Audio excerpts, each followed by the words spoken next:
segala yang datang dari Allah itu tidak mungkin buruk. Tidak mungkin. Kenapa kita diminta untuk taat dengan mutlak? Karena segala yang datang dari Allah pasti baik. Ya, pasti baik. Karena Allah menurunkan segala maslahat sesuai kebutuhan kita.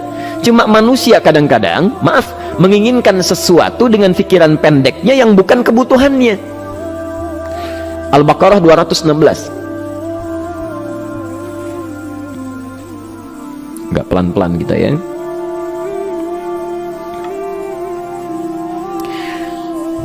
Bapak Ibu kalau diminta milih, pilih motor, pilih mobil. Pilih motor, pilih mobil. Kalau sebagai manusia biasa pilih motor, keterlaluan itu. Umumnya akan memilih mobil. Akan memilih mobil umumnya. Tapi kadang-kadang kita menginginkan sesuatu yang tinggi, menurut Allah itu bukan kebutuhan kamu. Kebutuhan kamu itu motor. Ya.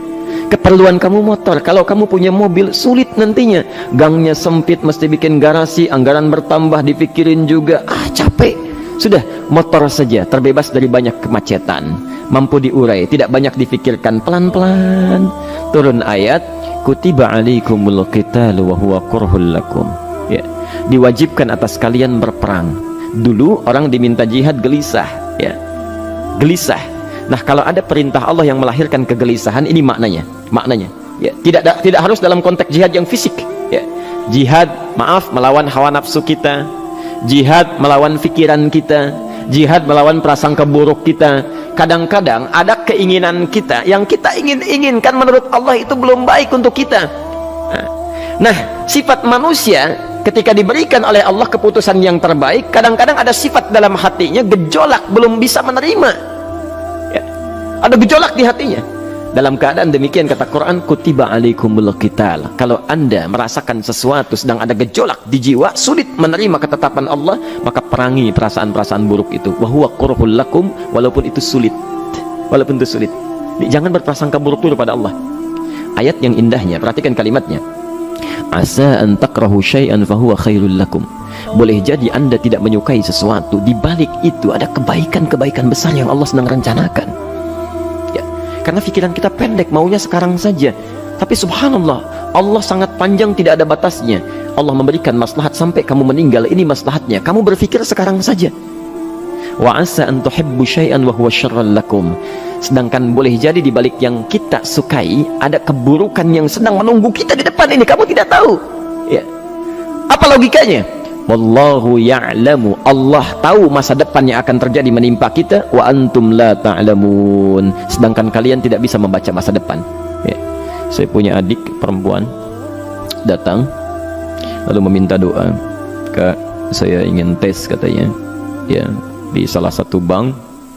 Kemudian sudah pada tahap akhir yang menurut hitung-hitungan manusia dan perkiraannya insya Allah lulus, karena tidak ada alasan apa-apa lagi untuk tidak meluluskan. Baik, bismillah kita berdoa, tapi doa kita seperti dibimbing oleh Quran, tidak minta dunia saja ya.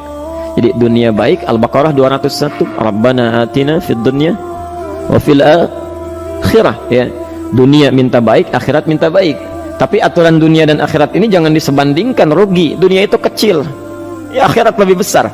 Dunia itu kecil, makanya diatur di Al-Qasas ya, ayat 77 sampai 78 itu aturannya, wabtaghi fima atakallahu daral akhirah wala tansa nasibaka minad dunya.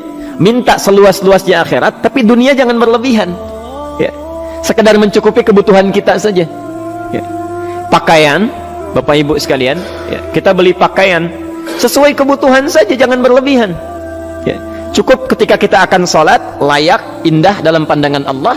Ketika kita akan bermuamalah, bagus, tidak mengecewakan orang lain, sudah. Maka waktu selebihnya, ketika kita mencari sesuai kebutuhan, waktu selebihnya bisa digunakan untuk memperbanyak ibadah.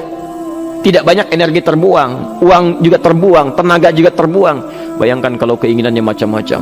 Wah, ingin baju terbaru, ingin tasnya Hermes, mereknya dari Paris, sekarang juga mesti dibeli. Wah, uangnya sudah 400 juta keluar, tenaga mesti keluar, beli tiketnya macam-macam dan sebagainya. Habis waktu untuk mengejar dunia, ibadah tertinggalkan. Di rumusnya dunia itu secukupnya saja. Nah, yang paling menarik, kita doakan supaya Allah memberikan kebaikan dunia dan akhiratnya yang paling utama. Maka datanglah dengan lesu mengatakan, saya tidak lulus katanya.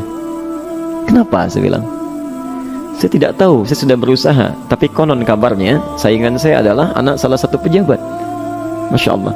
Saya bilang, kamu jangan bersedih. Kamu menginginkan sesuatu dengan pikiran pendek, Allah pasti memberikan yang terbaik yang tidak terlukiskan nanti.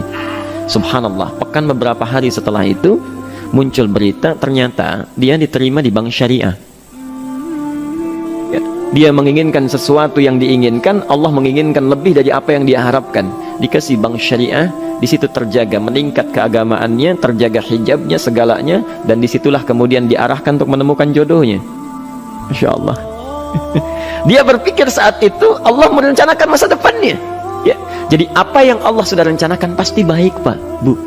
Jadi tadi dari salat subuh yang pertama kali ingin disampaikan adalah, coba dilihat sampai subuh ini, adakah aturan Allah dan Rasulnya yang sampai subuh ini pernah kita langgar, pernah kita ragukan. Barangkali itu yang membuat kehidupan kita sulit. Ya. Allah, Rasul membuat aturan, dan ada 4 tipikal orang, ya, 4 tipikal orang bila dihubungkan dengan aturan yang Allah dan Rasul sudah buat itu. 1, ada yang ikut aturan. Maka orang seperti ini, kata Quran, yuridullahu bikumul yusra wala yuridu bikumul usra. Al-Baqarah 185. Allah menginginkan kemudahan, tidak menghendaki kesulitan dalam hidupmu. Ya. Maka dibuat aturan, yang ikut aturan Allah pasti mudah hidupnya. Ya, pasti mudah hidupnya. Ya.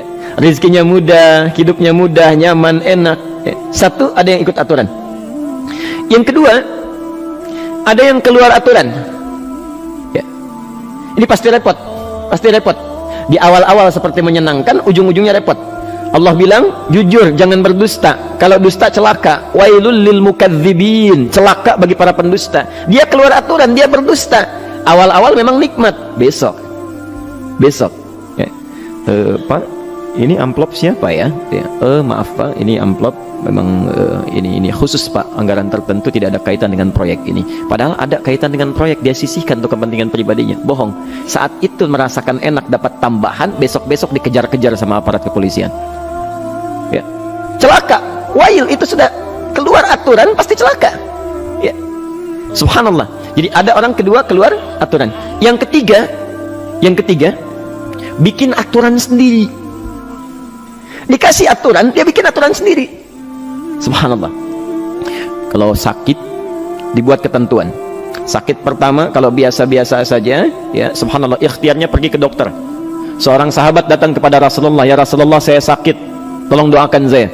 Kata Nabi, idhab ila tabib, pergi ke dokter.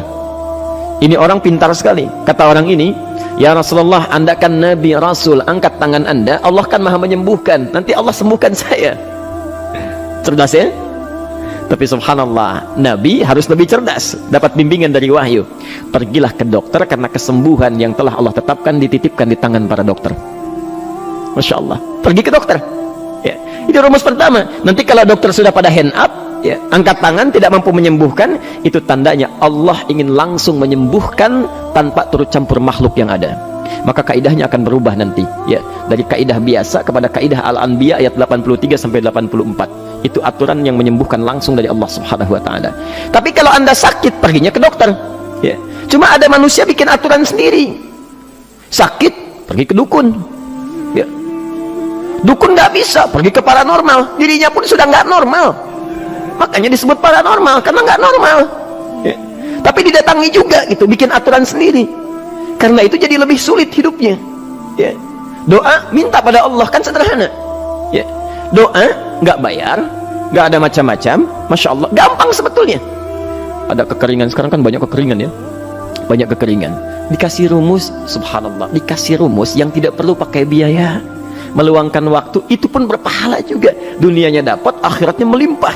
Ya, dikasihlah salat istisqa, masya Allah, tinggal minta, memohon kepada Allah. Salat, mengangkat tangan, mohon pada Allah. Subhanallah, manusia tidak bikin aturan sendiri. Digarami saja. Orang garamin sayur, dia garamin awan. Cari biaya miliaran, terbang pakai pesawat. Kalau Allah tidak berkehendak, ya sudah. Ya, ayo silahkan. Berapa biaya yang mau kamu kumpulkan? Tenaga yang kamu kumpulkan, silahkan aja. Ya, yang ini hujan, bikin kering lagi di sana. Sana hujan, bikin kering lagi di sana. Mau sampai kapan? Ya, dikasih yang gratis tinggal muncul, cuma manusia bikin aturan sendiri, ya susah hidupnya. Itu yang ketiga. Yang keempat, ada orang nggak mau diatur. Allah bikin aturan, dia nggak mau diatur.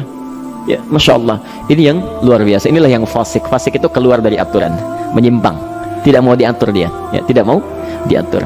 Karena itu Bapak Ibu sekalian, dari ayat yang pertama ini, ya, mari kita evaluasi sampai dengan hari ini subuh. Dari ayatnya memang sederhana, singkat, padat, cuma satu ayat. Tapi meminta kita untuk melihat, sudahkah sampai hari ini taat pada Allah dan Rasulnya?